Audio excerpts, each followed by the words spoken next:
Seperti rusa rindu sungaimu, jiwaku rindu engkau.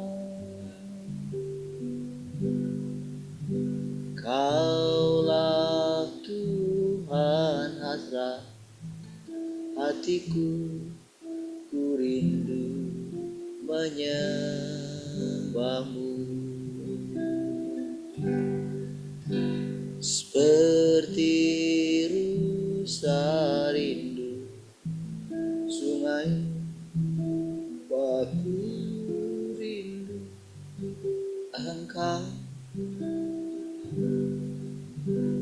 Kaulah Tuhan hasrat hatiku, ku rindu menyembahmu.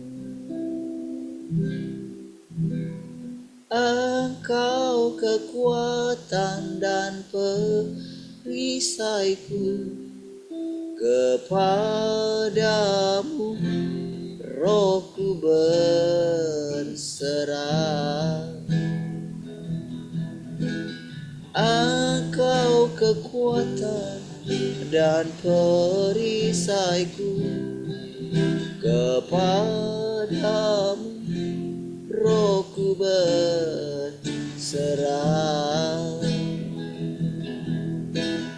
Kaulah Tuhan hasrat hatiku, ku rindu menyembahmu. Yesus, Yesus, kau berarti bagiku. Yesus, Yesus, kau segalanya bagiku.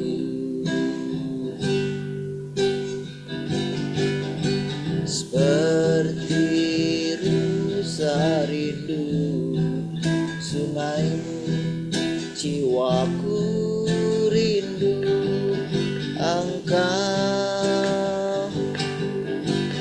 Kaulah Tuhan hasrat hatiku, ku rindu menyembahmu. Engkau kekuatan dan perisaiku, kepadamu rohku berserah. Engkau kekuatan dan perisaiku, kepadamu rohku berserah. Kaulah Tuhan hasrat menyembahmu. Yesus, Yesus, kau berarti bagiku. Yesus, Yesus, kau segalanya bagiku. Yesus, Yesus, kau berarti bagiku. Yesus, Yesus, kau segalanya bagiku. Kau segalanya bagiku. Kau Kau segalanya bagiku.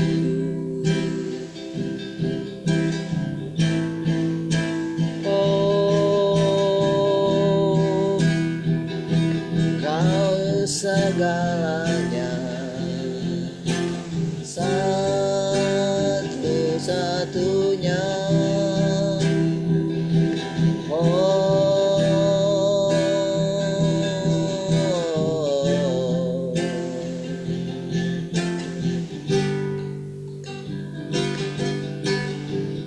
Ini hatiku menyembahmu, tulus dan kagum padamu Yesus. Ini hatiku tak sempurna, perlu campur tanganmu dalam hidupku. Ini hatiku menyembahmu, tulus dan kagum padamu Yesus. Ini hatiku tak sempurna, perlu campur tanganmu dalam hidupku. Hatiku mengasihimu, hatiku mengasihimu, hatiku ingin mengertimu. Tuhan, Kau lihat isi hatiku,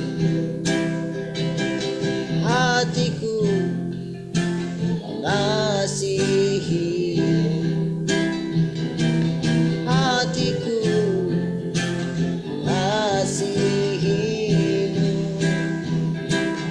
hatiku ingin mengenalmu, ingin mengertimu. Tuhan, Kau lihat isi hatiku,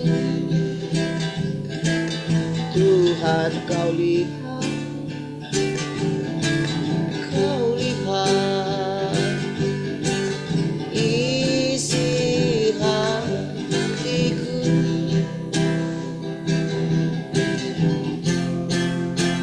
Oh,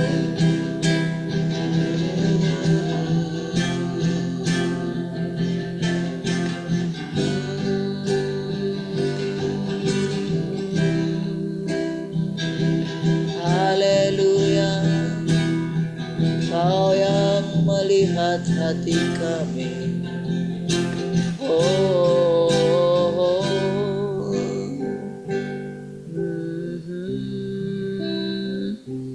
haleluya, Kau segalanya.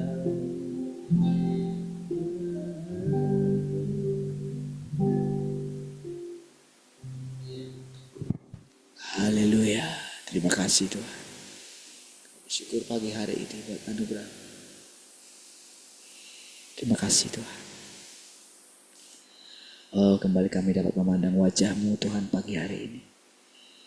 Oh, Engkau yang selalu baru setiap hari. Engkau yang selalu menyegarkan.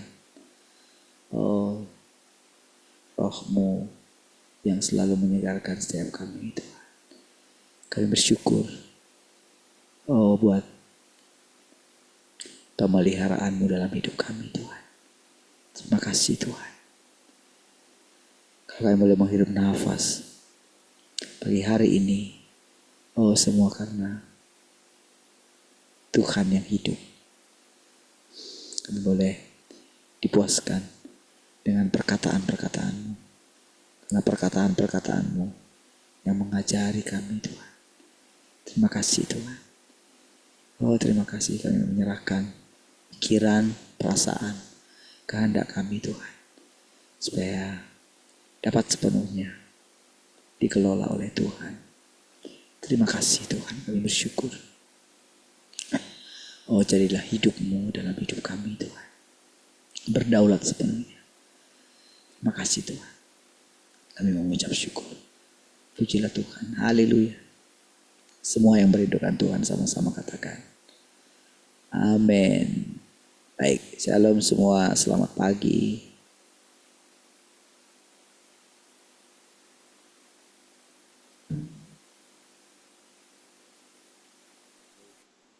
Pagi.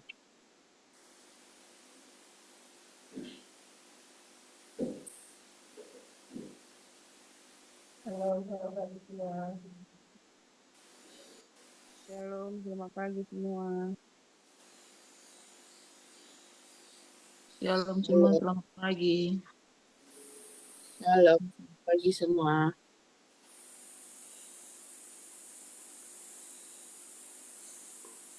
Baik, di Tuhan. Ada yang mau sharing?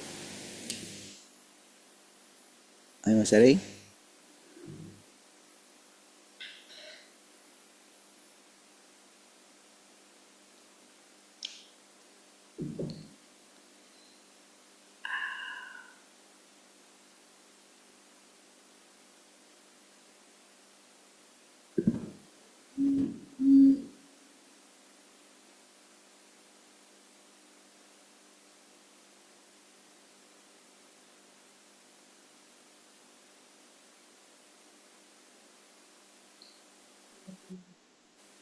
Shalom semua.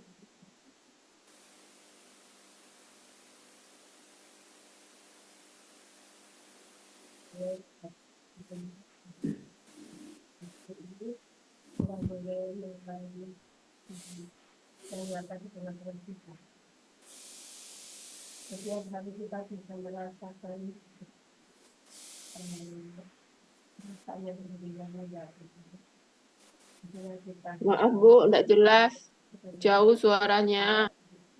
Selalu dari setiap hari yang kita rasakan, selalu dari setiap hari yang kita rasakan, itu yang membuat kita melalui hidup, yang membuat kita terus sadar bahwa tanpa Tuhan, tanpa firman kita tidak bisa hidup.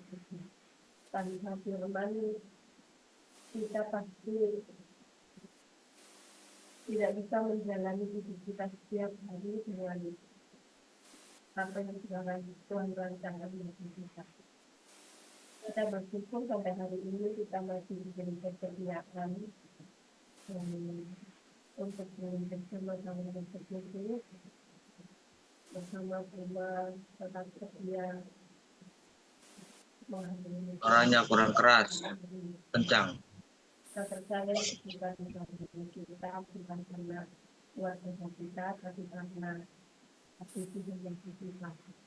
Tuhan yang memberi kesetiaan bagi kita, Tuhan yang memberi kehangatan, kelaparan akan Dia kepada kita setiap hari. Ketika kita merenungkan apa yang Tuhan kerjakan di tengah-tengah kita, kita sadar bahwa benar-benar apa yang Tuhan katakan itu sangat nyata. Apa yang Tuhan sampaikan bagi kita itu benar-benar kita hidup setiap hari. Benar-benar kita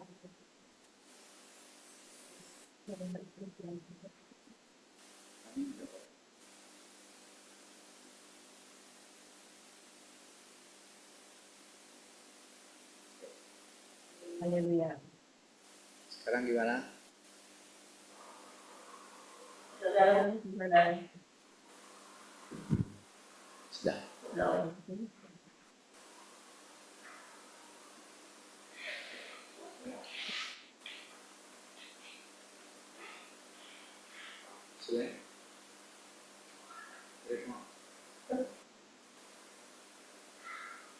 Kita bersyukur dengan apa yang Tuhan kerjakan itu ya.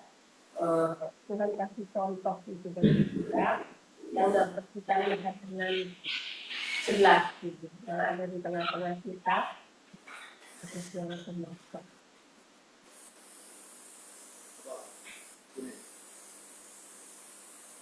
kita akan lihat bagaimana pekerjaan Tuhan bagi anak-anak kita gitu ya. Bagi anak-anak kita sangat-sangat nyata kita lihat pertumbuhan anak-anak kita mengalami Tuhan ini. Permasalahan apapun yang mereka alami setiap hari kan kita orang tua tidak mengetahui seluruhnya gitu ya. Tidak mengetahui apa yang dirasakan, apa yang dialami anak kita ketika mereka sekolah, ketika mereka bergaul, ketika mereka kesulitan mengerjakan tugas atau apapun itu. Tapi ketika mereka mengalami itu, justru mereka menyaksikan bahwa benar-benar mereka mengalami Tuhan yang nyata gitu ya. Anak-anak kita boleh mengalami itu, saya percaya karena mereka mempercayai Tuhan yang sudah datang di tengah-tengah mereka gitu ya. Kita percaya ketika kita menerima firman, ketika kita seperti yang di Wahyu yang ketika Tuhan mengetok pintu hati kita membukakannya dan mempersilahkan Tuhan masuk. Saya percaya anak-anak kita sudah mengalami hal itu. Ketika Tuhan mengetok pintu hati mereka membuka pintu hati mereka dan mempersilahkan Tuhan masuk. Dan mereka mengumpulkan bersama-sama dengan Tuhan. Itu yang dialami oleh anak-anak kita gitu ya. Ketika mereka mengalami apapun dalam kehidupan mereka, mereka sadar bahwa Tuhan itu bersama dengan mereka. Mereka menyadari Tuhan yang sudah datang di antara mereka. Gitu ya. Saya percaya ketika anak-anak kita menerima firman, ketika mereka menerima, ya entah mereka ngerti entah enggak gitu ya, kita sama-sama gitu dibilang Tuhan sudah datang di antara kita. Anak kita diam-diam mereka mengaminkannya, diam-diam mereka menerima gitu ya firman itu, makanya mereka mengalaminya gitu. Seperti halnya kita orang tua gitu. Saya percaya ketika kita menerima firman yang Tuhan katakan, yang Tuhan ucapkan bagi kita mengalami firman itu. Tetapi bagaimana dengan orang yang tidak menerima firman yang Tuhan nyatakan hari-hari ini? Orang tersebut tidak akan mengalami Tuhan yang sedang datang itu gitu ya. Masih akan mengalami Tuhan yang dimasalahkan gitu ya. Tuhan yang dipercayai, bukan oleh Tuhan yang sama-sama gitu, yang Tuhan yang di atas gitu ya. Masih mengalami Tuhan apa kata orang, masih mengalami Tuhan apa kata manusia gitu ya. Tapi yang dialami oleh anak-anak kita itu benar-benar firman yang sedang datang hari-hari ini bagi kita, di antara kita itu mereka mengalaminya gitu. Makanya mereka boleh sangat nyata pengalaman demi pengalaman yang mereka alami itu sangat nyata gitu ya. Kita percaya ketika kita menerima tidak ada penolakan sedikit pun terhadap firman itu, kita akan mengalaminya gitu ya. Ketika hari Minggu itu ya saudara, maaf, saya merasakan bagaimana ada penolakan firman itu gitu ya. Ada yang ya masih ada di antara kita yang menolak firman yang sedang datang itu. Jadi Tuhan tidak bisa katakan dirinya gitu ya. Jadi waktu kemarin saya di depan itu saya blank gitu. Nggak tahu apa yang mau saya pasti Tuhan gitu. Saya blank gitu ya. Bagaimana dengan saya setelah itu sore itu kayak mana lah ya Tuhan kalau waktu Tuhan datang gitu, waktu Tuhan datang ditolak oleh umat pilihannya gitu ya. Disitulah saya menyadari bahwa bagaimana nggak bisa seperti ini terus gitu, harus apa, dan kemarin kita diajari bagaimana harus berubah pola pikir kita gitu ya, pola pikir kita harus berubah setiap hari, kita harus belajar setiap hari, mengupgrade diri setiap hari. Ya Tuhan, kita bilang gitu. Jadi ketika mengingat firman yang disampaikan setiap hari itu akan membuat kita semangat, akan membuat kita sadar bahwa setiap hari pun kita harus ada perubahan gitu ya. Setiap hari kerinduan kita akan Tuhan harus terus meningkat gitu. Mungkin belakangan ini gitu kita terlambat gitu, saya pun karena masak, karena apa gitu kan, itu bukan suatu alasan gitu. Tapi di situ ketika Tuhan bilang kok kamu pernah berapa belakang ini gitu. Untuk memelangkan berubah itu kan nggak segampang yang kita bayangkan gitu. Harus cepat gitu kan.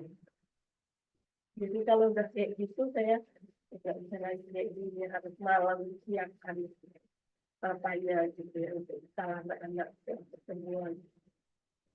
Ketika mengingat kita bagaimana pertama-tama kita mengadakan persekutuan ini, kita boleh merasakan benar-benar Tuhan yang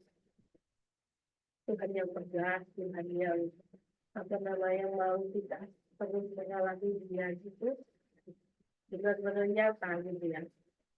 Tapi ketika Tuhan ada lembut sama kita, bagaimana respon kita gitu ya. Karena kita percaya perjalanan kita ini panjang dan Tuhan sedang menyatakan dirinya selalu baru, selalu perkataan-perkataannya itu apa yang kita alami, apa yang kita jalani itu firman-Nya itu tiap hari langsung disampaikannya gitu ya. Ketika kita mengalami hal yang ini tidak mengerti gitu, nanti pas kita berseru langsung kita sama-sama baca firman, kita dengar gitu. Jadi maksudnya kayak gitu, langsung bilang gitu. Jadi setiap hari dalam perjalanan hidup kita percaya bahwa firman itu yang menaklukkan hidup kita setiap hari. Firman itu yang terus membawa kita untuk mengalami Tuhan ini. Bagaimana ketika akan hidup seseorang akan mengalami kekacauan gitu kan. Yang cuma mungkin saya yang ngomong saja gitu ya. Aja gitu ya, hebat gitu, luar biasa gitu ya. Hebatnya mungkin bisa bertahan sambil orang yang mendengarnya bisa berbahagia apa gitu. Tapi kan belum tentu firman yang disampaikan itu yang gitu ya. Belum tentu Tuhan yang sedang menyatakan dirinya di dalam hidupnya gitu.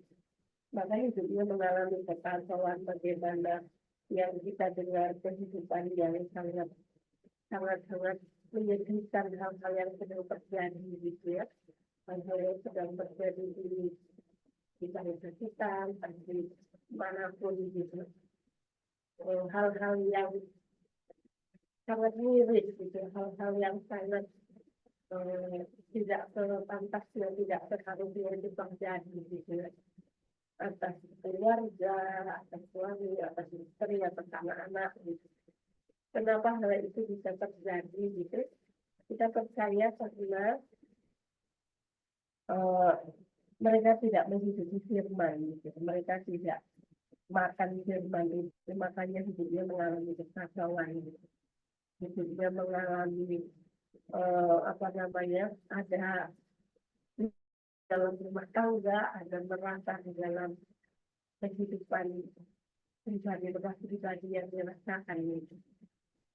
Karena tidak ada firman di sana. Tapi ketika kita bersama-sama menerima firman, kita menyadari bahwa ketika kita menerima firman itu kita menerima Tuhan, dan Bibirnya itu mengalir bagi kita, mengalir memberi kehidupan bagi kita setiap hari, yang membuat kita terus semangat, yang membuat kita terus berharap gitu ya, terus berharap setiap hari kepada Tuhan atas hidup kita, atas hidup anak-anak kita gitu. Kita sebagai orang tua, kita kan hanya bisa menyiapkan, hanya bisa menasihati gitu, kepada anak-anak kita. Tetapi ketika mereka mengalami firman yang sesungguhnya, ketika mereka mengalami Tuhan yang itu, hal-hal yang tidak kita bayangkan, hal-hal yang tidak kita sangka-sangkakan itu, mereka alami dengan caranya Tuhan sendiri. Dengan pekerjaan Tuhan saat ini, menyatakan dirinya bagi anak-anak kita. Kita percaya dari hal anak-anak yang paling kecil gitu, anak-anak yang terkecil sekalipun, mereka mengalami Tuhan. Mereka boleh berjumpa dengan Tuhan secara pribadi. Mereka melihat Tuhan sendiri menyatakan dirinya kepada anak-anak kita. Dan hari kita percaya Tuhan akan menyatakan dirinya bagi kita, orang-orang yang mau tinggal di dalam Tuhan dan merendahkan diri di hadapan Tuhan. Karena di situ ketika kita mau datang kepada Tuhan, kita tidak akan merasa nyaman dengan diri kita. Kita akan merasa bahwa kita butuh Tuhan setiap hari.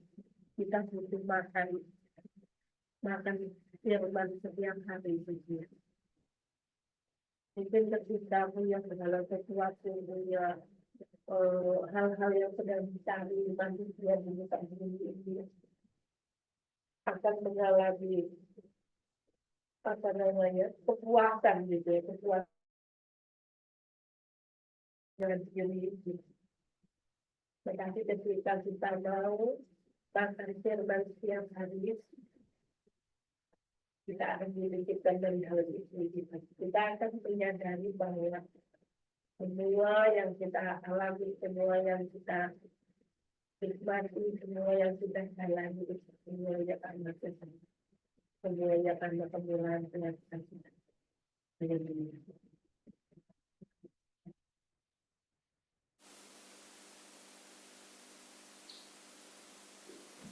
Baik, puji Tuhan.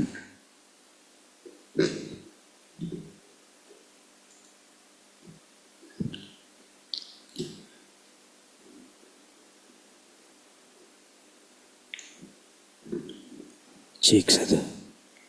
Oke ya. Setiap kali saudara kita itu berbicara ya,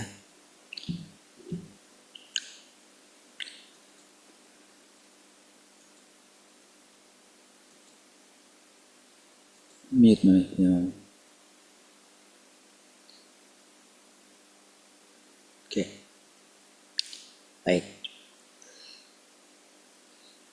Setiap kali saudara kita itu berbicara ya, ketika kita berbicara dalam persekutuan ini, kan apa yang kita akui itu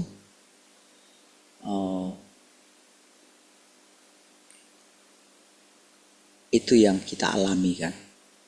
Jadi waktu kita mengatakan Tuhan ada di sini, Tuhan telah datang kedua kali, Tuhan berinkarnasi. Di mana dia berinkarnasi? Dalam daging gitu. Daging kita inilah yang diselamatkan dia. Gitu. Di dalam daging itu kan ada pikiran kita. Jadi kalau boleh dikatakan manusia itu adalah daging gitu. Ya. Kalau dikatakan daging itu Ya ini semua pikiran kita, jiwa kita gitu ya. Jadi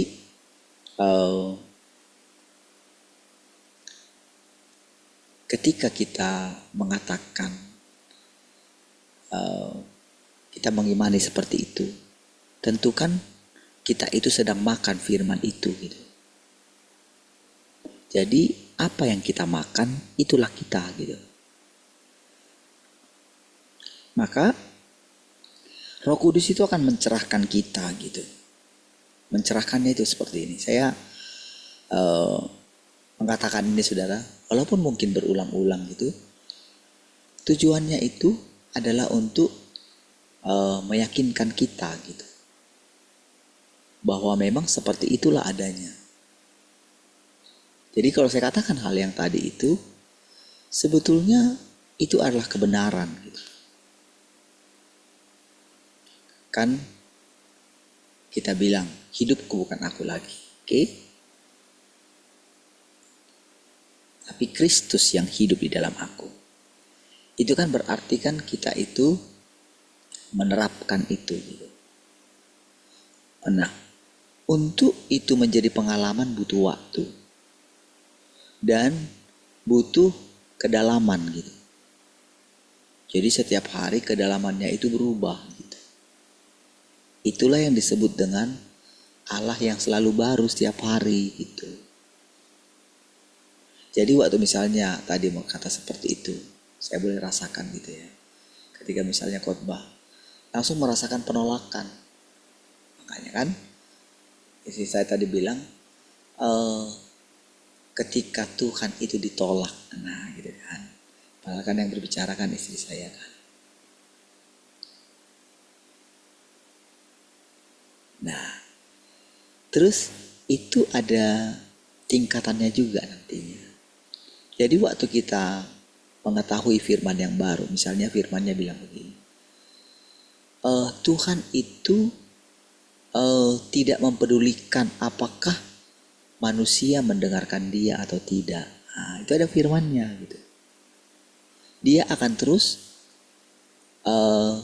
berbicara gitu. Dia akan terus melakukan pekerjaannya. Gitu. Jadi disitulah kita itu berarti saya harus keluar dari keadaan itu ya. Karena kan di saat kita seperti itu kan sebetulnya Tuhan sedang melakukan peperangan. Gitu. Karena kan yang mendengarkan kita itu juga kan sebetulnya miliknya Tuhan. Entah dia menolak atau tidak.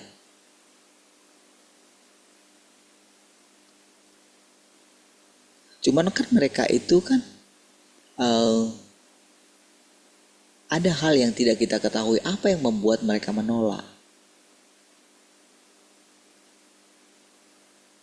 Jadi selama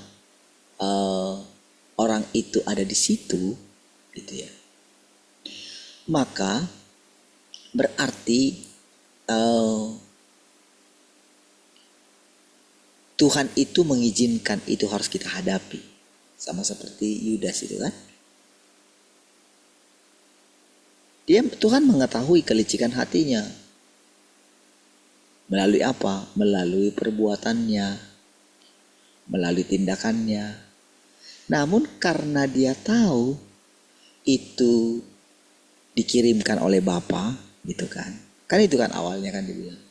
Tidak ada seorang pun yang datang kepadaku kalau tidak Bapa yang membawanya gitu. Makanya jadi dia itu konsisten dengan apa yang dikatakannya gitu. Kan dia mengetahui firman itu semua kan karena diucapkan dia kan. Kan begitu diucapkannya kan itu jadi firman kan.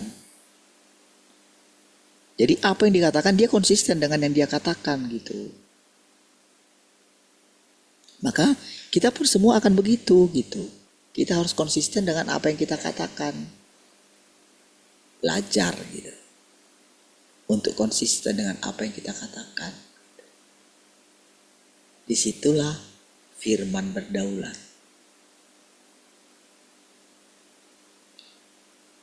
Karena kan ketika kita mengetahui kebenaran Tuhan sudah datang, bukan jadi selesailah, justru dimulai satu kehidupan yang baru. Itu loh maksudnya.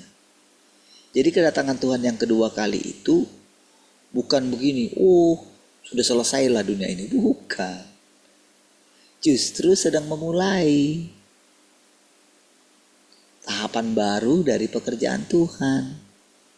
Jadi ketika kita mendengarnya, kita mulai mengakuinya, kan kita jadi berbeda kan. Kita nggak takut lagi dengan yang namanya kematian. Alam di balik kematian, kita jadi mulai bisa melihatnya. Kita tidak tunggu mati lagi, baru kita dihakimi. Justru sekarang kita mau menerima penghakiman. Kan itu sebetulnya kan.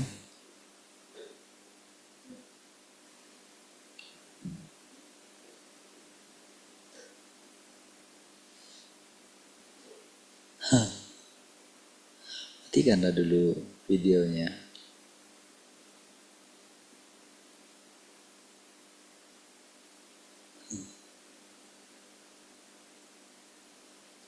Sorry ya.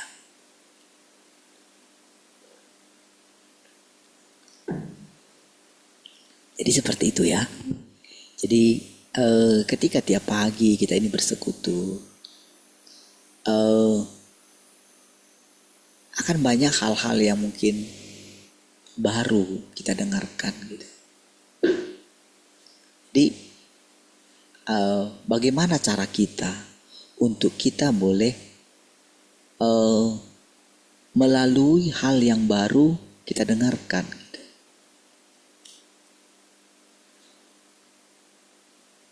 Misalnya seperti dikatakan, dia sangat benci dengan pertemuan-pertemuanmu katanya.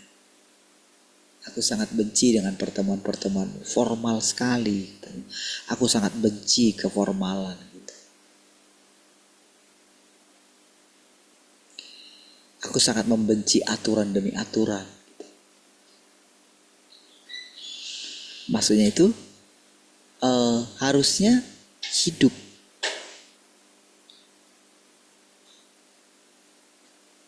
Jadi benar-benar ketika kita bersekutu ya apa adanya. Bukan ditutup-tutupi gitu. Jadi apa yang kita rasakan, itu yang kita ungkapkan. Itu sebetulnya gitu. Jadi normal gitu loh.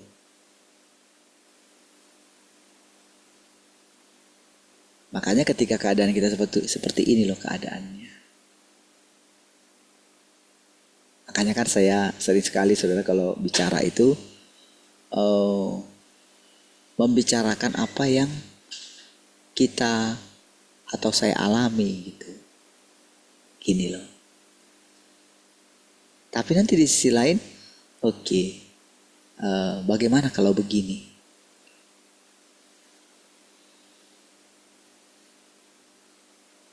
Disitulah saudara kita itu akan mengerti proses penyelamatan kita gitu. Proses pentahiran kita akan mengerti nantinya secara perlahan gitu. Jadi makin lama kita itu akan makin berhikmat. Iya. Dan nanti hikmat kita itu pun akan terus diuji gitu. Diuji oleh keadaan, diuji oleh waktu, diuji dengan masalah yang diperhadapkan kepada kita. Ya, kita akan dibawa melewati itu semua gitu. Tidak mau kita akan ketika kita misalnya mendengarkan kisah Ayub gitu. Pasti kan kita akan katakan, gimana kalau seandainya itu terjadi kepadamu? Ya gak mungkin lah bisa lewat tuh kan. Gak mungkin lah, mikir aja Tuhan takut gitu. Iya kan?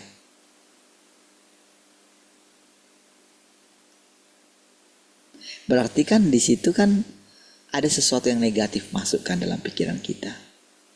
Padahal Tuhan itu ada di dalam kita gitu.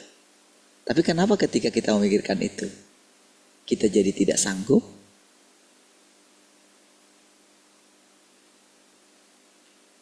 Gimana? Masih bisa jalan nggak kita kalau kayak gitu?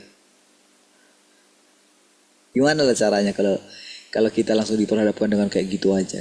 Gimana kita bisa melewatinya? Ya kan? Nah, ketika kondisinya seperti itu, Tuhan menyampaikan firman yang baru.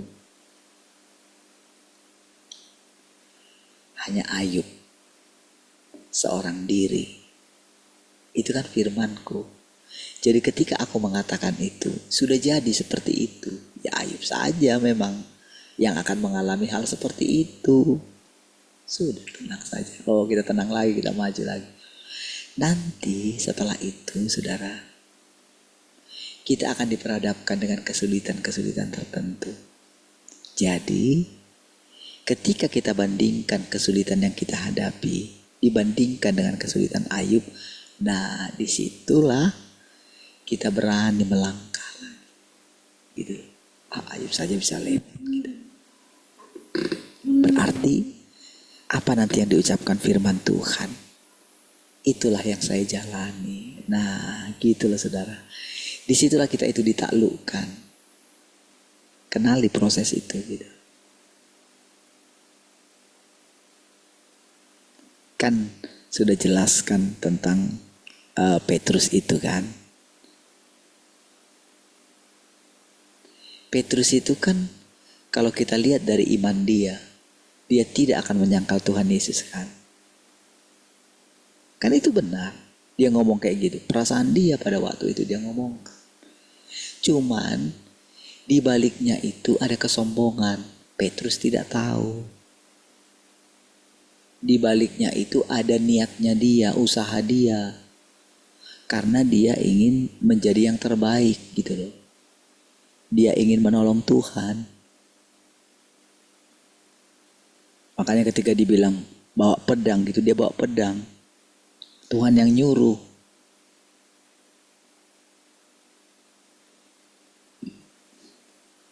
Padahal cuma disuruh bawa pedang, tidak disuruh untuk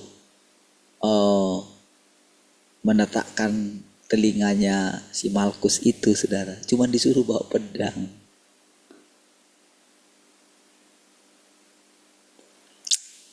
Karena apa? Tuhan mau melindungi mereka. Karena begitu mereka bawa pedang, mereka bisa lari gitu loh. Tetapi pikirnya dia disuruh bawa pedang itu untuk melawan orang tentara Romawi itu. Gitu. Itu sebetulnya. Jadi supaya mereka tidak ditangkap, hanya Yesus saja yang ditangkap.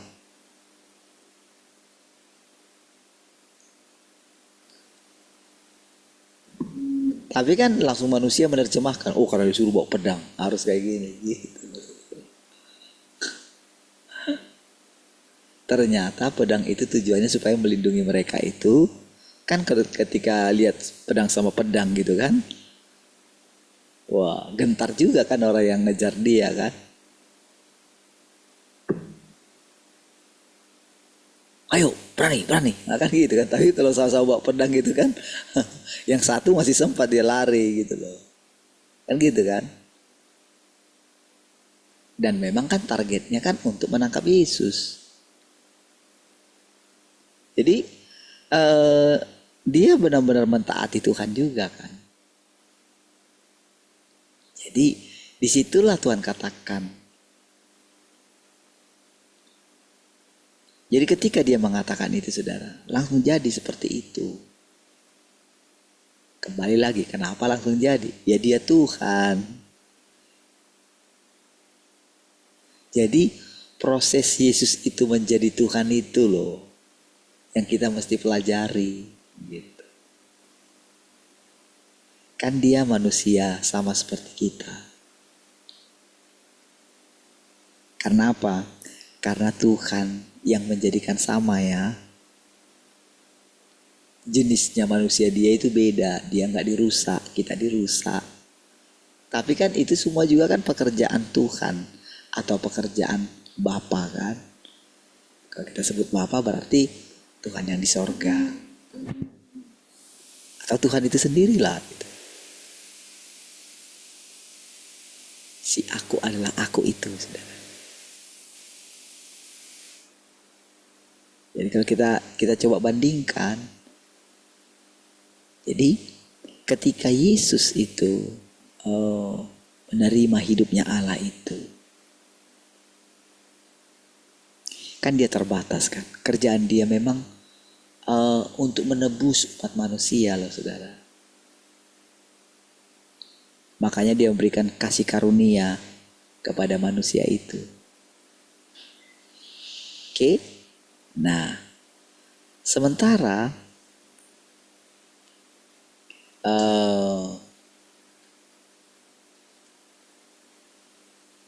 Tuhan yang datang kedua kali itu, dia itu berfirman, mengucapkan firman gitu loh. Tapi firmannya ini sudah berbeda dengan yang diucapkan di zaman kasih karunia, karena firman ini membawa ke zaman yang baru.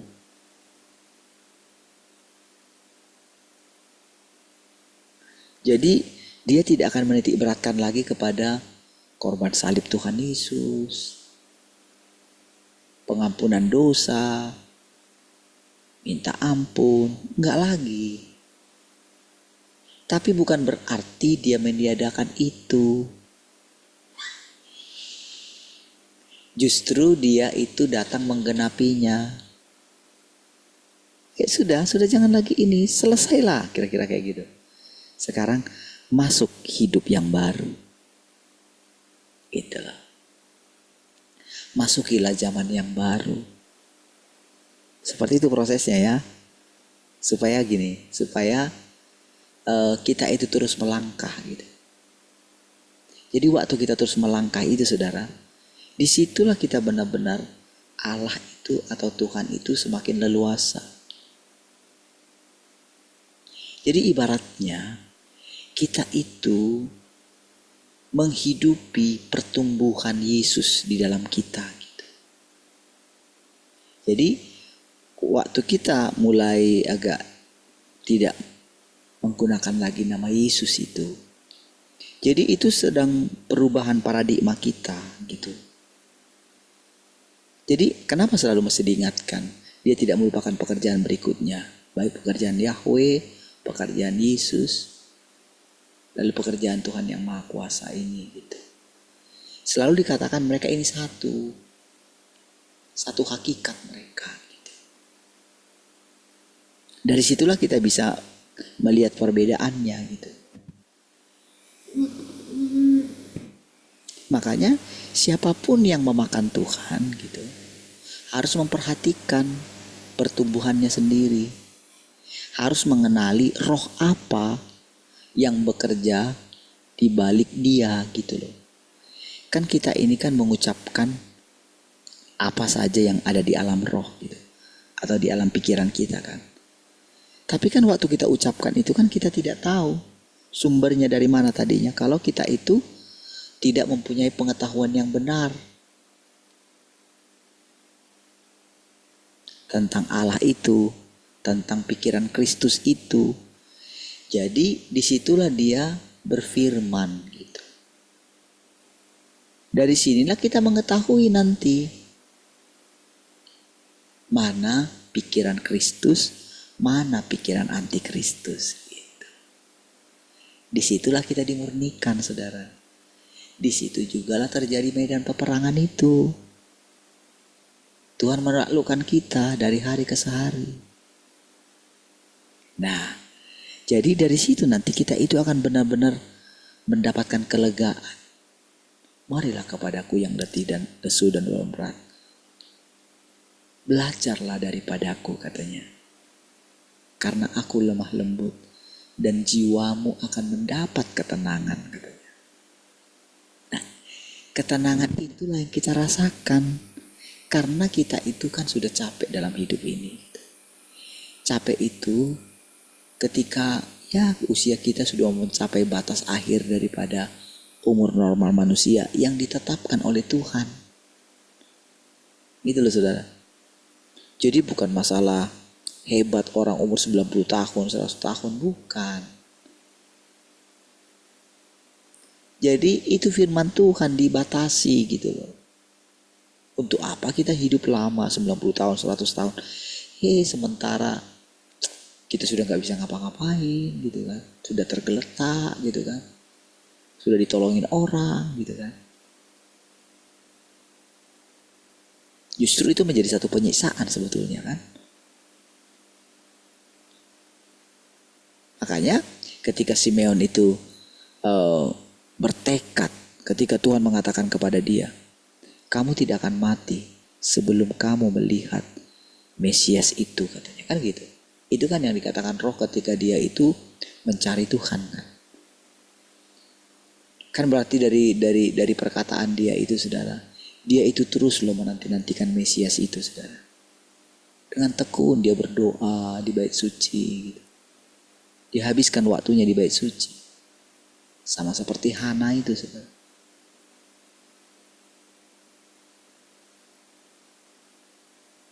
Jadi dia itu bertekad gitu. Jadi waktu dia bertekad itu walaupun tubuhnya lemah, dia kuat gitu. Karena ada perkataan yang membuat dia terus berani menunggu gitu. Itu yang kita alami sebetulnya.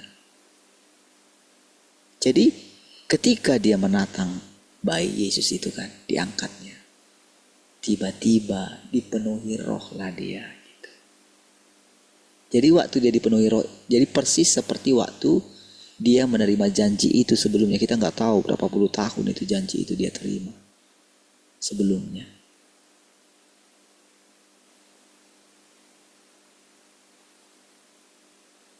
Saya yakin pasti sejak dari dia itu mulai mengerti tentang kehidupan. Karena kan pada waktu itu, saudara, kan bangsa Israel itu kan terjajah kan gitu. Jadi mereka itu sering mendengarkan firman Tuhan di sinagoge itu, bahwa akan ada firman Tuhan bilang Mesias akan datang menyelamatkan kita. Itu sudah setiap hari mereka dengarkan. Tapi mereka tunggu lama sekali, saudara. Itu sebabnya mereka menangis di tembok ratapan itu, saudara. Tuhan, kapan janjimu dikenapi, selamatkanlah kami gitu. Mereka terus menunggu-nunggu.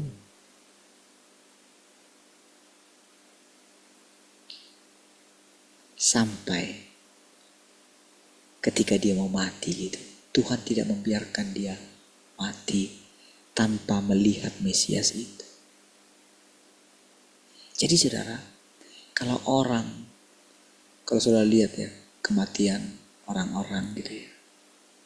Jadi apalagi kalau misalnya saudara kenal siapa yang meninggal itu misalnya. Jadi kalau mereka itu, jadi dari perkataan mereka saudara akan tahu, saudara, di tingkat mana mereka sekarang. Dari perkataan mereka. Jadi ketika itu mereka masih mengucapkan, masih terus hanya tahu kalau Yesus itu, tidak tahu nama yang baru, berarti saudara, mereka itu belum disingkapkan. Jadi kematian mereka itu sebetulnya masuk ke dalam kegelapan, saudara. Iya. Sekalipun mereka bilang, oh aku telah mengakhiri pertandingan dengan baik gitu. Sekalipun mungkin mereka berusaha menjadi baik, tetapi kalau mereka tidak menerima kedatangan Tuhan yang kedua kali, mereka itu akan masuk dalam lorong kegelapan, saudara. Iya. Karena yang membawa kita kepada terang itu adalah firman itu. Karena firman itu adalah terang.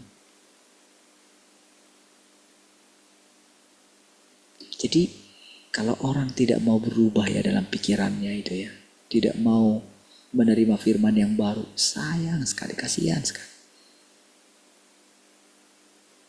Iya. Saya sebagai manusia, ya pengen sekali juga menyampaikan gitu. Tapi memang tertutup pintunya gitu.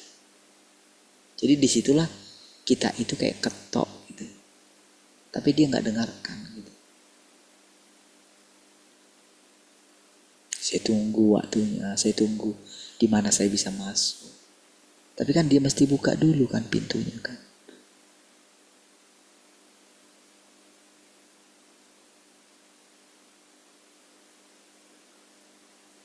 Saya berapa hari ke sana gitu. Saya tunggu terus gitu. Saya tunggu momennya gitu. Karena kan sudah berkali-kali sudah. Iya. Sudah sering ngomong terus terang berdua. Cukup lama gitu. Belum ngeh juga gitu. Masih menganggap dia mengenal Tuhan gitu. Apalagi kalau status rohaninya mungkin lebih tinggi gitu. Lebih pintar mungkin. Aku juga punya kok. Nah gitu. Sulitnya. Padahal saudara, sekarang ini kalau kita perhatikan jalan hidup kita ini ya. Kalau kita perhatikan lagi. Tuhan itu kan terus bisa ngajarin kita. Coba lihat. Apakah Tuhan masih menyembunyikan diri lagi? Enggak. Apa saja pertanyaan dalam diri kita langsung terjawab rasanya. Iya. Bahkan dikala kita mungkin rasanya kayak nggak ada penghiburan gitu ya. Itu kita bisa melihat loh bagaimana anak-anak kita ini menjadi penghiburan bagi kita. Iya.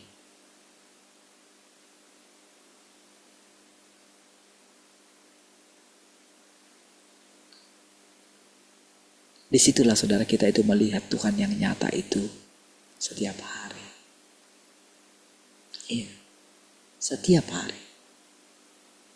Kalau saudara berani percaya setiap hari, setiap saat Tuhan selalu baru, maka saudara akan melihat bahwa apa yang saudara katakan, apa yang saudara imani, pasti terjadi. Gitu. Iya. Pasti. Secepat atau seingin apapun kita, mungkin kadang-kadang kan sampai keikut daging kita gitu. Sama seperti Petrus yang mengatakan, enggak, sekalipun mereka meninggalkan engkau, aku tidak akan meninggalkan engkau. Tuhan tahu saudara, itu adalah dari dagingnya Petrus gitu. Jadi Tuhan segera menghentikannya. Jadi dalam kehidupan kita pun sebetulnya begitu juga. Begitu kita rasanya terlalu maju gitu ya. Karena ini pekerjaan Tuhan. Tuhan tahu. Tuhan sendiri yang mengeremnya kok. Iya. Ditahan langkah kita. Tapi dia menghargai niat kita.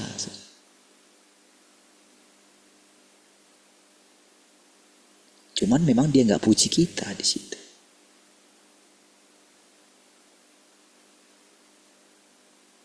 Jadi kalau dikatakan masa sekarang itu Tuhan tidak menyembunyikan diri lagi, itu kebenaran. Tapi bagi orang yang tidak dipilihnya itu gitu ya, susah kan bilangnya itu. Dari mana kita tahu dipilih? Kan itu kan di satu sisi kita tahu semua orang dipilihnya gitu. Tapi kok mereka itu tidak mendengarkan gitu kan? Kalau semua orang dipilih gitu. Iya kan? Pasti kan para hamba Tuhan itu kan mereka mencapai titik sekarang itu kan karena mereka dipilih kan sebetulnya kan.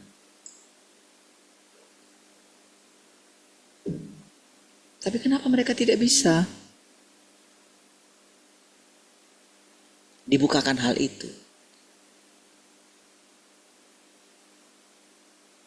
Disinilah saudara misteri kehidupan yang kita jalani sekarang adalah dari kehidupan yang sebelumnya. Disitulah saudara. Makanya saudara kita nggak bisa memaksa orang lain. Tetapi bagian kita itu kita harus siap sedia terus menyampaikan firman Tuhan. Harus siap sedia.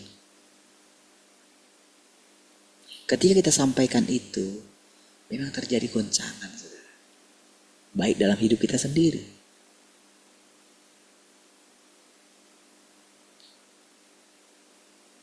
Iya. Jadi ketika kita menjalani hidup kita ini ya, hidup yang sekarang ini ya, ketika kita jalani gitu ya, setiap hari.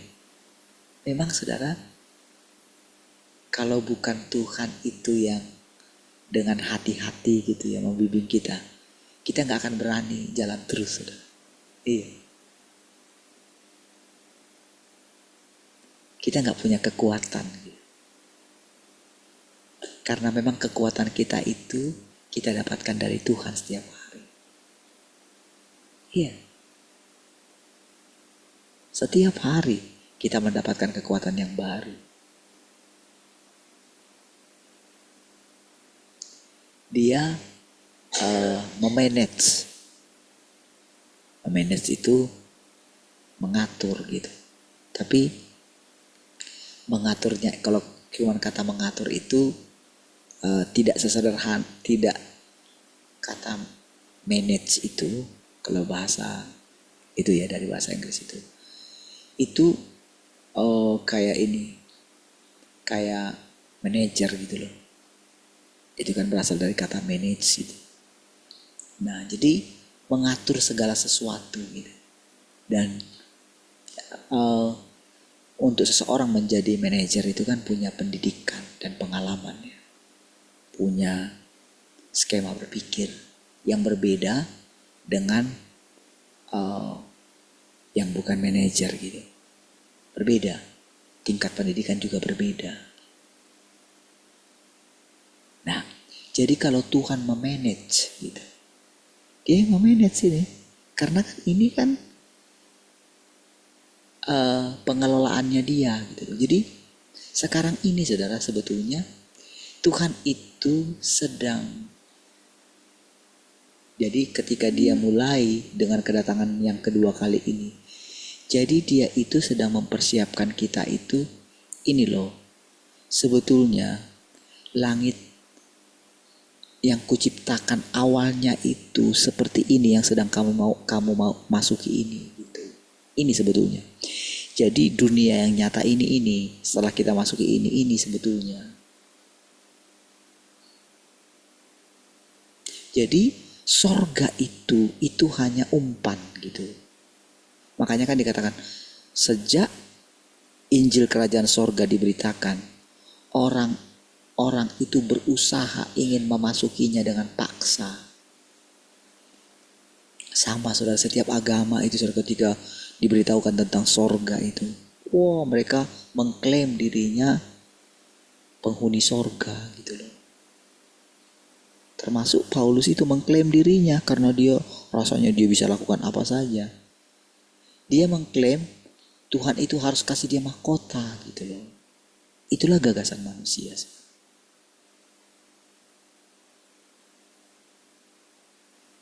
Diklaim saudara dirinya. Sementara tidak begitu. Kebenarannya sebetulnya semua manusia sama. Kita ini ciptaan gitu loh. Namun karena kita itu dalam perjalanan kita itu kita mungkin pintar, kita hebat gitu kan. Itu yang harus diruntuhkan gitu. Sehingga kita itu belajar menerima. Kan pada waktunya kan kita akan lemah. Iya kan? Jadi waktu kita merasa lemah sekarang, jangan takut. Justru puji Tuhan, kamu sudah melewatinya. Toh nanti kamu juga akan menjalaninya kok. Jadi kalau dihadapkan sekarang, ya sudah, jalani. Anggaplah dirimu manusia biasa. Samakanlah dirimu dengan orang-orang mungkin yang gak beruntung nasibnya. Tapi walaupun dikatakan gak beruntung nasibnya, bukan berarti Tuhan meninggalkan dia. Justru Tuhan katakan berbahagialah kamu yang gak beruntung nasibnya. Kan orang-orang kaya itu saudara, yang bisa mungkin usahanya berhasil, pekerjaannya baik, kan dia merasakan beruntung kan. betulnya kan. Tapi kadang-kadang saudara, dia itu merasa itu karena dia makanya dia bisa jadi kaya. Karena dia hemat lah, karena dia bisa pintar, dia sekolah baik dulu misalnya gitu kan. Tapi suatu saat ketika mereka mulai bosan dalam hidupnya kan, makanya mereka mencari Tuhan kan. Nah, waktu mereka mencari Tuhan itulah, disitulah mereka itu akan menghadapi yang dikatakan orang tidak beruntung di dalam dunia ini. Itu sebetulnya. Jadi waktu sekarang kita sudah melewati banyak hal dan akhirnya kan kita itu kan gak sombong lagi kan. Akhirnya kan mulai luntur kesombongan itu kan di dalam diri kita kan. Ketika kita melihat orang yang rendah gitu kan, kita tidak lagi merasa diri kita lebih hebat dari dia kan. Kalau saya lihat abang saya itu ya, begitu tersiksa dengan kakinya masih bisa tersenyum gitu ya, masih bisa dia nyetrika baju gitu ya. Iya, gimana abang? Lagi nyetrika itu di kamar kan. Oh saya lihat itu, hebat juga saya bilang. Bagaimana tersiksanya, dia mungkin mau pengen bantu saya juga gitu ya, ngerjain apa gitu. Tapi gimana, gak bisa gitu.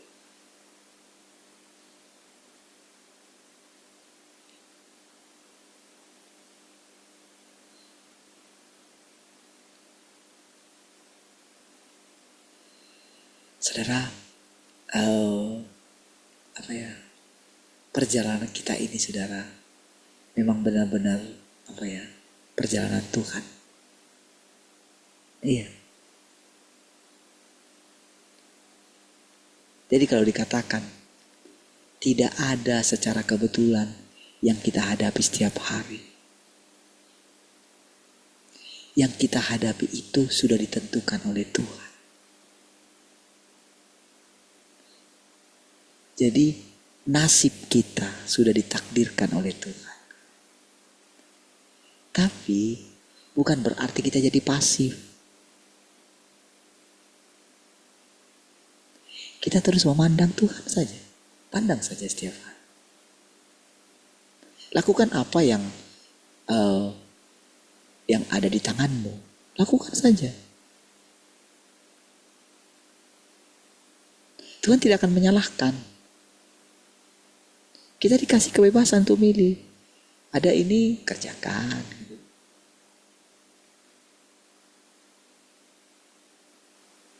Harus jualan goreng, jual gitu kan. Berhenti jualan goreng, berhenti gitu. Jualan lontong gitu kan. Sudah, jalani aja. Menghadapi orang kayak gini, dia kayak gini, oke. Menghadapi kengerian, sudah, percaya Tuhan pasti lindungi. Tahu nggak, begitu kita punya keyakinan kayak gitu, nggak ada yang bisa sentuh kita loh, nggak ada.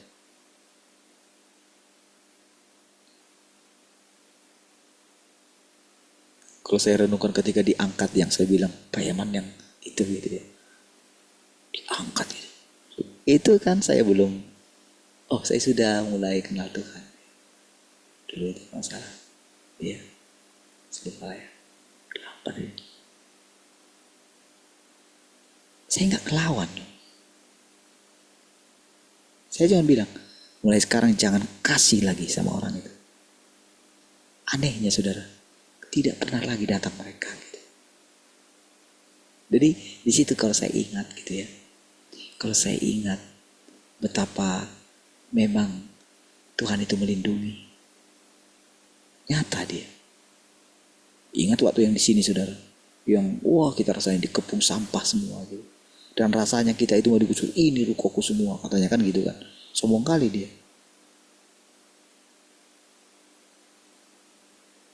Tapi lihat, dalam sekejap Tuhan hancurkan semua. Iya. Sekejap itu rasanya saudara.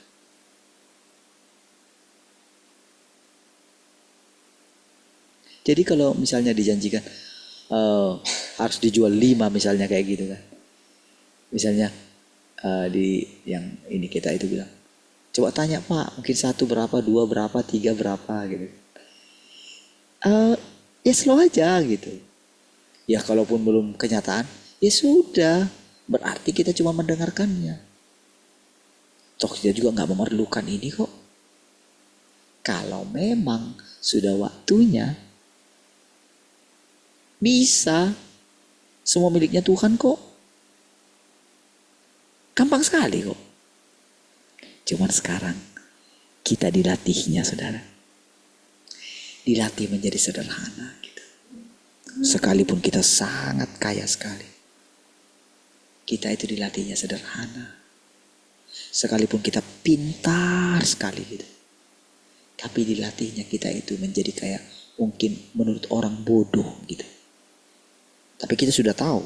Jadi kita mesti, ya diizinkan juga kita itu menjadi pintar, smart gitu.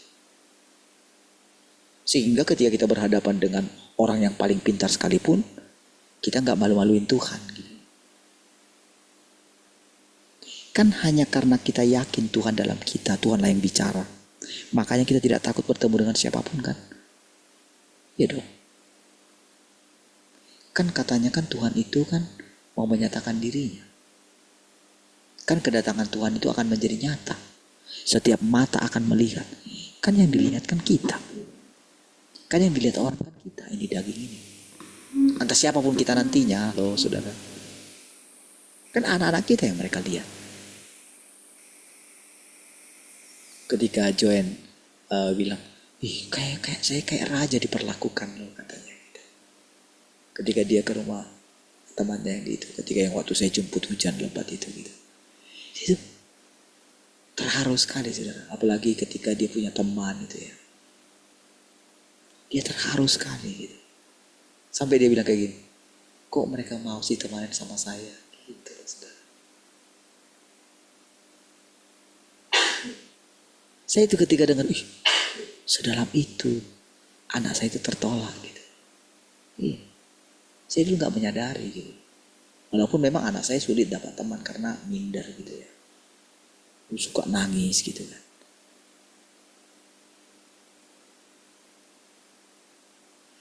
Tapi saudara ketika saya melihat perkembangannya Tuhan menuntun, hebat sekali. Gak bisa loh lakukan itu Tuhan. Tapi kan nantinya seperti saya bilang saudara, kedatangan Tuhan yang kedua kali makin nyata itu kan orang lihat kita loh. Coba misalnya kalau orang lihat saya, teman-teman saya pendeta itu. Ketika saya katakan setiap pagi kami Zoom bersama-sama. Gitu. Sudah 3 tahun lebih. Bahkan anak-anak kami bisa mendengarkan firman Tuhan. Belum lagi kalau saya ceritakan bagaimana anak-anak youth kita gitu. Itu kan pasti mereka itu, kok bisa ya? Mereka sudah lakukan doa 1 jam saja. Dibuat itunya kan yang datang itu 2 orang, 3 orang gitu. Iya, mereka buat itunya statistiknya gitu. Dibuat di wartanya gitu. Dan mereka laporkan gitu. Sudah dibuat doa 1 jam saja. Jadi kira-kira kan kalau mereka memulai kan, kalau kita lihatlah jalan kita awalnya. Kira-kira untuk mereka bisa melakukan seperti kita, mengawali seperti kita, sulit kan? Sangat sulit kan? Untuk mengambil langkah pertama yang kita sudah lakukan 3,5 tahun yang lalu saudara. Bahkan saudara kita itu sejak dari terbentuknya gereja ini saudara, bagaimana kita itu terus secara perlahan gitu. Orang rasanya sudah melaju jauh sekali kan. Tapi lihat hasilnya. Diri mereka saja yang memimpin jemaat itu saja hampir-hampir tak terselamatkan. Bagaimana dengan jemaat? Itulah saudara yang Tuhan singkapkan bagi kita saudara. Sudah lewat 3. Baik, gitu kan. Besok kita lanjut. Haleluya. Mari kita berdoa. Terima kasih Tuhan. Kami bersyukur pagi hari ini. Terpujilah Engkau Tuhan yang terus membimbing dan mengajari kami. Segala kemuliaan bagimu. Haleluya. Sama-sama katakan. Amin.